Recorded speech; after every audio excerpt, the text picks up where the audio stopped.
There was a great revival in the Hebrides in the early 1900s. Began to moved up to the pleading for it into the 40s. Maybe we could say it topped out in the early 50s.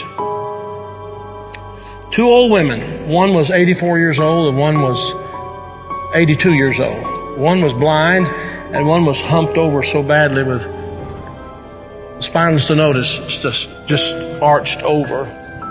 But they had passion for revival. They wanted God to work. This is what happened. They couldn't even get out to the church to pray. They couldn't even get out to the church to worship. Their house became a place to meet. People came in. They got so passionate about revival coming to their isle, the Isle of Lewis. They got so passionate about it. They confronted the preacher and wanted to know if he was thoroughly right with God.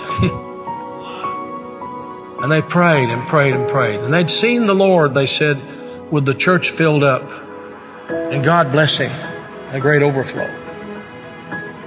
And the fire of God struck that tiny little obscure place off the coast of Scotland.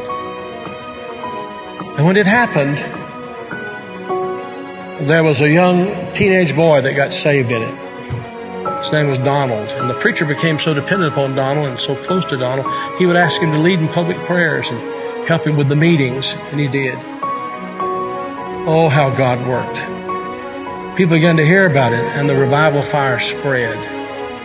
It spread. And God blessed in a great way. Those two old women, the kind of people don't want in a church anymore. And from that same island, there was a young girl who was a cousin to Donald Smith, who immigrated to America. Her name was Marianne Smith McLeod. She came to America in 1936. She met a man named Fred, and they were married. They fell in love. They were married. God blessed in a great way.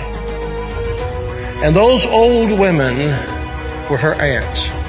And they came out of that fiery revival. They really experienced revival. And they sent a Bible, a copy of the Word of God that had been used in a special way in that revival, to Marianne. She started having children. I think it was 1937 she had her first child. They named him after his father, Fred. Then she had her second child, named after herself, Marianne. Then she had her third child, Elizabeth. Then she had her fourth child. And she was so impacted by this teenage boy God had used in that revival of the Hebrides. She named him Donald. And she gave him that Bible, the Hebrides Revival Bible.